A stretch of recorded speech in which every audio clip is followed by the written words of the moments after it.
நேர்மையும் நீதியும் தன்னோட உயிர் மூச்சா கொண்டு வாழக்கூடிய துலாம் ராசி அன்பர்களுக்கு இந்த வாரத்தின் கிரக நிலைகள் ஏற்படுத்தக்கூடிய பலன்கள் என்ன, சாதகமாக என்ன விஷயம் நடக்கும், பாதகமாக என்ன விஷயம் நடக்கும், இது பற்றின முழுமையான தகவலையுமே உங்களுக்காக நாங்கள் இந்த பதிவில் சொல்லியிருக்கோம்.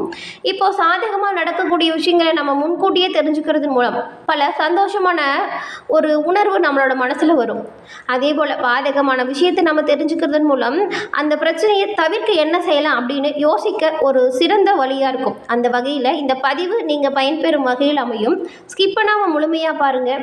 நீங்கள் இப்போ தான் ஃபஸ்ட் டைம் பார்க்குறவங்களா இருந்தால் நம்மளோட சேனலை மறைக்காமல் சப்ஸ்கிரைப் பண்ணி வச்சுக்கோங்க. ஆமாங்க, நேர்மையும் நீதியும் தன்னோட உயிர் மூச்சாக கொண்டு வாழக்கூடிய நபர்கள் கட்டாயம் இந்த துலாம் ராசிக்காரங்க தான். துலாம் ராசி அல்லது துலாம் லக்கணத்தில் பிறந்த ஒருத்தங்க சுக்கிரனோட முழுமையான ஆதிக்கத்தையும் பெற்றவங்க அப்படின்னு சொல்லலாம். இந்த துலாம் ராசியை காற்று ராசி அப்படின்னு சொல்லுவாங்க. இவங்க எல்லா இடத்துலையுமே காற்று போல கலந்து இனிமையாக பழகக்கூடிய நபர்களாக இருப்பாங்க. தோற்றத்துலேயும் சரி, அழகுலையும் சரி, இவங்களோட நடை உடை பாவனை எல்லாமே ஒரு வசீகரத்தன்மை பெற்றிருக்கும். இவங்க மற்றவங்களோட இன்ப துன்பத்தில் எல்லாமே ஆத்மார்த்தமாக பங்கெடுத்துப்பாங்க. இப்போ ஒரு விசேஷத்துக்கே போனால் கூட அங்கே போனோமோ வந்தோமோ மொய் செஞ்சோமோ அப்படிலாம் இருக்க மாட்டாங்க. அப்படியே அந்த ஒரு இடத்தையே கலகலப்பாக வச்சுருப்பாங்க. அங்கே இருக்கக்கூடிய வேலையெல்லாமே இழுத்து போட்டு செய்வாங்க. அதற்காக எந்த ஒரு எதிர்பார்ப்புமே இருக்காது. இவங்க எப்போவுமே பம்பரம் போல் சுற்றி சுற்றி வேலை செய்யக்கூடியவங்களாக இருப்பாங்க. அதே போல் சிறப்பான பேச்சு திறன் இவங்கக்கிட்ட இருக்கும். அதுவும் இவங்களாம் சமரசம் செய்கிறதுல ரொம்பவுமே கெட்டிக்காரங்களாக இருப்பாங்க. அது எப்படின்னு வச்சுக்கோங்களேன், ரொம்பவும் தீராத பிரச்சனையை கூட இவங்கக்கிட்ட வந்து சொன்னால் அந்த பிரச்சனையை நொடியில் தீர்த்துட்டு போயிடுவாங்க. ஒரு 2 பேருக்கு பிரச்சனைன்னு சொல்லி இவங்களை நம்ம கூப்பிட்டு பேச சொன்னால் என்ன பண்ணுவாங்க தெரியுமா? 2 தரப்பில் இருக்கிறவங்க கூப்பிட்டு பேசி 2 பேரையுமே சமாதானமாக போக வச்சுருவாங்க. அந்த பிரச்சனை என்னங்கிறதையும் மறக்க வச்சுருவாங்க. அவ்வளவு ஒரு சமாதான தூதுவனாக விளங்கக்கூடியவங்க இந்த துலாம் ராசி. துலாம் ராசியில் இருக்கிறவங்க எப்பவுமே எல்லார்கிட்டையுமே இனிமையாகவும் துள்ளலோடும் பழகுவாங்க. இந்த சின்னவங்க பெரியவங்க இந்த ஒரு வித்தியாசம் பார்க்க மாட்டாங்க. அதுலேயும் ஒன்று, இந்த ஏழை பணக்காரங்கிற வித்தியாசத்தை எந்த ஒரு இடத்துலையுமே இவங்க பேச மாட்டாங்க. அதே போல் இந்த நெகட்டிவாக பேசுகிறவங்க, எப்போ பாரு மற்றவங்கள திட்டிகிட்டே இருக்காங்க இல்லையா, அந்த நபர்களெல்லாம் இந்த துலாம் ராசிக்காரங்களுக்கு பிடிக்கவே பிடிக்காது. பேச்சின் மூலம் மற்றவங்களை கொக்கி போட்டு தன்பால் இழுக்கக்கூடிய நபர்கள் இவங்க. அதனால தான் இந்த மற்றவங்கள வசப்படுறது, நெகட்டிவாக பேசுகிறது, இவங்கள கண்டாலே இவங்களுக்கு பிடிக்காது, ஒதுங்கி போயிடுவாங்க. இவ்வளவு சிறப்பான குணப்படைத்த துலாம் ராசி அன்பர்கள் துலாம் ராசியில் இருக்கக்கூடிய சித்திரை, சுவாதி, விசாகம் இந்த 3 நட்சத்திரக்காரங்களுக்குமே உங்களோட வாழ்க்கையில் வரக்கூடிய பிரச்சனைகள் தீர வெள்ளி மற்றும் செவ்வாய் கிழமையில் அன்னையின் வழிபாடு உங்களோட வாழ்க்கையில் பல முன்னேற்றத்தை கொடுக்கும். ஆமாங்க, உங்களோட ராசி அதிபதி புதன் பகவான் அப்படிங்கிறதுனால அன்னையின் வழிபாடு உங்களோட வாழ்க்கையில் சிறப்பான முன்னேற்றத்தை கொடுக்கும். உங்களுக்கு அன்னை மகாலட்சுமி தாயார், இந்த அம்மன், இதில் எந்த சாமியாக இருந்தாலும் சரி எல்லாமே அம்மன் வழிபாடு துலாம் ராசி அன்பர்களுக்கு சிறப்பான வழிபாடாக பார்க்கப்படுது. உங்களுக்கு அம்மன் தாய் பிடிக்கும் என்றாலும் இந்த வீடியோ பதிவின் கமெண்ட்ல அம்மனுக்கு போற்றி அப்படிங்கிற பதிவை 3 முறை பதிவிடவும் செய்யுங்க. அன்னையின் அருளால் உங்களோட வாழ்க்கையில் நடக்கக்கூடிய அனைத்து விஷயங்களும் நல்லதாக நடக்க வாழ்த்துக்களையும் இறைவனிடம் பிரார்த்தனையும் செஞ்சுக்கிறோம். தர்ம அதர்மங்களுக்கு ஏற்ப பலன்களை அள்ளித்தரக்கூடிய சுக்கிரன் அதிபதி தான் இந்த துலாம் ராசிக்கு. இந்த வாரம் உங்களுடைய ராசிக்கு 5ஆம் இடத்துல சூரியன் இருக்கிறார். காரிய தடைகள் எல்லாமே தாண்டி வரக்கூடிய ஒரு வாய்ப்பு கிடைக்கும். மறைமுக எதிர்ப்புகளை முறியடித்து வெற்றி பெற போறீங்க. சந்திர பகவானோட சஞ்சாரங்கள் அவ்வளவு சாதகமாக உங்களுக்கு இல்லை. செவ்வாய் 9ஆம் இடத்தில் இருக்கிறார். நண்பர்களுமே விரோதியாக மாறுவாங்க. இந்த சமயத்தில் தேவையில்லாத அலைச்சல், பொருள் செலவு உண்டாகும். அதனால் கவனமாக இருங்க. வியாபாரம் மந்தமாக இருக்கலாம். புதன் 6ஆம் வீட்டில் இருக்கும் பொழுது உறவினர்களோட ஆதரவு தக்க சமயத்தில் உங்களுக்கு இருக்காது. உறவை பேணுவதிலையுமே நீங்கள் கவனமாக தான் இருக்கணும். ஏமாற்றங்களும் பொருள் இழப்பும் வரலாம். குரு 8ஆம் இடத்தில் இருக்கும் பொழுது மனக்கவலை, மருந்து தேடக்கூடிய ஒரு வாய்ப்பு அப்படின்னு சொல்லலாம். தொழில் காரணமாக குடும்பத்தை விட்டு பிரிந்து செல்லலாம். சுக்கிரன் 6ஆம் இடத்தில் இருக்கும் பொழுது வெளி வட்டாரத்தால் செல்வாக்கு உண்டாகும். அதாவது ஒவ்வொரு கிரக நிலைக்குமே ஒவ்வொரு பலன்கள் உண்டாகும்.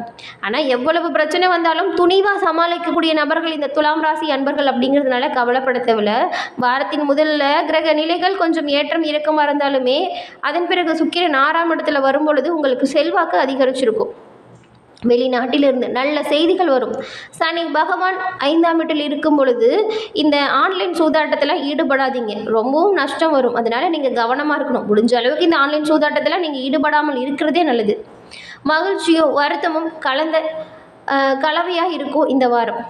அதே போல் பொருளாதார நிலைமை அப்படிங்கிறது உங்களோட திறமையான செயல்களால் திருப்திகரமாக அமைச்சுக்கொள்ள முடியும். உங்களோட தொழில் வியாபாரத்தை எப்படி விரிவுபடுத்தணும் அப்படிங்கிற நோக்கம் மட்டும் இருந்தால் போதும். சோம்பேறித்தனத்துக்கு இடம் கொடுக்காதீங்க. எப்போவுமே சுறுசுறுப்பாக இருக்கக்கூடியது தான். ஆனால் இந்த வேலை அலைச்சல் இதெல்லாம் வரும்பொழுது அப்படியே ரொம்பவும் சோம்பேறித்தனமாக இருக்கும். அதுக்கு மட்டும் இடம் கொடுக்காதீங்க. கொஞ்சம் சுறுசுறுப்பாக உங்களோட நார்மலான வேலையை தொடர்ந்து செஞ்சுட்டு வாங்க. குடும்பத்தில் மகிழ்ச்சி நிலவும். கணவன் மனைவிக்கிடையே அவ்வப்போது சின்ன சின்ன சண்டை வேறுபாடுகள் வந்தாலுமே பேசி தீர்ப்பதன் மூலம் ஒற்றுமையாக இருப்பீங்க. கொஞ்சம் கணவன் மனைவி ஒருவருக்கொருவரை அனுசரித்து போகிறது நல்லது. உங்களுக்கு பிள்ளைகளால் செலவு அதிகரிச்சிருக்கும். சிறிய அளவிலான உடல்நல பாதிப்பு அவ்வப்போது வந்து சரியாகிடும். அதாவது இந்த சளி, இருமல், தும்மல் இந்த மாதிரி பிரச்சனை வரும், அதுவாக சரியாகிடும்.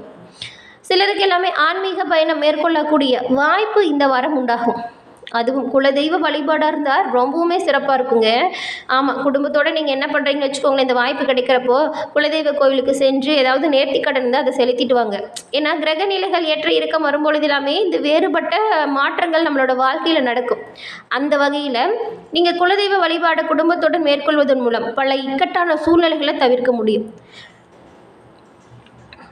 இந்த ஆன்மீக பயணம் உங்களுக்கு நல்லதாக குலதெய்வ ஆன்மீக பயணமாக அமையும். வேலைக்கு செல்லக்கூடிய அன்பர்களுக்கு அலுவலகத்தில் பணி சுமை அதிகரிச்சிருக்கும். சக ஊழியர்களால் தேவையற்ற பிரச்சனைகள் உண்டாகக்கூடுங்கிறதுனால உங்களோட வேலை விஷயத்துலையுமே நீங்கள் ரொம்பவுமே கவனமாக இருக்கணும். வியாபாரத்தில் பொறுத்த வரைக்கும் லாபம் சீராக தான் இருக்கும். கடையை விரிவுபடுத்துறதோ அல்லது வேறு இடத்துக்கு மாற்றுறதோ இது பற்றின விஷயத்துக்கு இந்த வாரம் சாதகமான சூழ்நிலை உங்களுக்கு இல்லை. அதனால் கொஞ்சம் நீங்கள் பொறுமையாக தான் இருக்கணும். யாராவது நல்ல இடம் வந்திருக்கு, நல்ல கடை கிடச்சிருக்கு அப்படின்னு சொல்லி பேராசையை தூண்டுவாங்க. ஆனால் அதுக்கு எல்லாமே நீங்கள் இந்த சொல்லி ஆசை காட்டுறாங்க இல்லையா, அந்த ஆசையை மட்டும் நீங்கள் மனதில் கொண்டே போகாதீங்க. இந்த வாரம் பெரும்பாலும் இப்போ எப்படி தொழில் வியாபாரம் நடக்குதோ அது மாதிரி தான் இருக்கும். இப்போ இந்த காலகட்டத்தில் போய் கடன் வாங்கி நீங்கள் வேறு கடையை வைக்கிறோம், வேறு இடத்துக்கு மாற்றுறோன்னு சொன்னீங்களா, ரொம்பவுமே கடன் பிரச்சனையில் தான் சிக்குவீங்க. இந்த வாரம் கொஞ்சம் பொறுமையாக இருங்க. குடும்பத்தை நிர்வகிக்கும் பெண்மணிகளுக்குமே தேவையான பண உதவி சமயத்தில் கிடைக்கிறது கொஞ்சம் பிரச்சனையாக தான் இருக்கும். வீட்டில் ஒரு செலவுக்கு தட்டுப்பாடு வர மாதிரி இருக்கும். சேமித்து வச்சுருந்தீங்களா கட்டாயம் சிறப்புன்னு சொல்லலாம். அலுவலகத்துலேயுமே வேலைக்கு செல்லக்கூடிய பெண்மணிகளுக்கு பொறுப்புகள் அதிகரித்த மாதிரி இருக்கும். ஆனாலும் உங்களுக்கு அதற்கேற்ற சலுகைகள் கிடைக்கும். அதனால் கவலையே படாமல் உங்களோட வேலையில் சீரும் சிறப்புமாக செய்கிறது நல்லது. துலாம் ராசி அன்பர்கள் செவ்வாய் மற்றும் வெள்ளிக்கிழமையில் காளியம்மனை வழிபட்டு வருவதன் மூலம் நல்ல நன்மைகள் உண்டாகும். இந்த துலாம் ராசியில் உள்ள சித்திரை 3, 4ஆம் பாதம் கொண்ட நீங்கள் செவ்வாய் பகவானால் எண்ணம் ஈடேறும் வாய்ப்பை பெற போகிறீங்க. உங்களோட திறமை வெளிப்பட்டு காணப்படும். தடைப்பட்ட வேலை சுறுசுறுப்பாகவும் நடக்கும். உங்களோட வியாபாரத்தில் நல்ல ஒரு முன்னேற்றம் இந்த வாரம் உண்டாகும். குடும்பத்தில் உங்களோட இனிமையான செயல்களால் மகிழ்ச்சி உண்டாகும். வருமானம் திருப்தி தரும் வகையில் அமையும். உறவினர்களோட வருகை உங்களோட இல்லத்தில் இன்னுமே மகிழ்ச்சியை கொடுக்கும். அதன் பிறகு சுவாதி நட்சத்திரக்காரங்களுக்கு ராகு பகவானால் உங்களுக்கு இந்த வாரம் உங்களுடைய திறமை அப்படிங்கிறது அதிகரித்து காணப்பட போகுது. இதுக்கு முன்னாடி உங்களால் செய்ய முடியல விட்டு சென்ற வேலையை கூட திறம்பட செஞ்சு காட்ட போகிறீங்க. உங்களோட திறமையான செயல்களை கண்டு எல்லோருமே ஆச்சரியப்பட போகிறாங்க. இதுவரைக்கும் உடல்நிலையில் ஒரு சில பாதிப்புகள் ஏற்பட்டு ரொம்பவுமே கஷ்டப்படுத்திட்டு இருந்திருக்கும். அந்த பாதிப்புகள் உங்களை விட்டு விலகக்கூடிய காலம் ஆரம்பிச்சிடுச்சு. இந்த வாரத்துலேருந்து வியாபாரம் தொழிலில் தோன்றிய போட்டிகள் தானாக விலகிடும். உங்களோட சிறப்பான பணி நல்ல ஒரு முன்னேற்றத்தை கொடுக்கும். நல்ல ஒரு லாபத்தையும் பெற முடியும். உத்தியோகத்தில் இதுவரைக்கும் இருந்த பிரச்சனைகள் இந்த வாரம் முடிவிற்கு வந்துடும். வழக்கு விவகாரங்கள் ஏதாவது நிலுவையில் இருந்தால் உங்களுக்கு சாதகமான போக்கு ஏற்படும். அதன் பிறகு விசாகம் 1, 2, 3ஆம் பாதம் கொண்டவங்களுக்கு குரு பகவானோட பார்வையால் வியாபாரத்தில் வருமானம் அதிகரிச்சிருக்க போகுது. குடும்பத்தில் இதுவரைக்கும் ஏற்பட்டிருந்த நெருக்கடிகளுமே சூரியனை கண்ட பனி போல விலக ஆரம்பிக்க போகுது. நீங்கள் எதிர்பார்த்த எதிர்பார்ப்புகள் நிறைய நிறைவேறாமல் போயிருக்கும். உங்களுடைய முழுமையான எதிர்பார்ப்புகளுமே இந்த வாரம் பூர்த்தியாகும். உங்களுடைய ஒவ்வொரு முயற்சியுமே வெற்றி அடையக்கூடிய வாய்ப்பை ஏற்படுத்தும். அதே போல் இந்த துலாம் ராசி அன்பர்கள் வெள்ளிக்கிழமைகளில் ரொம்பவுமே கவனமாக செயல்படுறது நல்லது. எல்லா விஷயத்துலையுமே வெள்ளிக்கிழமையில் நீங்கள் கவனமாகவும் யோசிச்சும் சிந்திச்சும் செயலாற்றணும். அதே போல் சந்திராஷ்டம தினங்களில் நீங்கள் எந்த ஒரு செயலை செய்கிறதா இருந்தாலுமே ஒரு முறைக்கு இருமுறை யோசித்து செய்யுங்க. சந்திராஷ்டம தினங்களில் இந்த கோவப்படுறது, வீண் வாக்குவாதம் செய்கிறது, இந்த மாதிரியான விஷயத்தை எல்லாமே நீங்கள் கட்டாயம் தவிர்ப்பது நல்ல பயன்களையும் நல்ல பலன்களையும் உங்களுக்கு உண்டாக்கி கொடுக்கும். என்ன நண்பர்களே, இந்த பதிவு நீங்கள் பயன்பெறும் வகையில் அமைஞ்சிருக்கும்னு நினைக்கிறோம். பதிவு பிடிச்சிருந்தால் லைக் பண்ணுங்கள், ஷேர் பண்ணுங்கள், கமெண்ட் பண்ணுங்கள். நம்மளோட சேனலை நீங்கள் இப்போ தான் ஃபஸ்ட் டைம் பார்க்குறவங்களா இருந்தால் மறக்காமல் சப்ஸ்கிரைப் பண்ணி வச்சுக்கோங்க.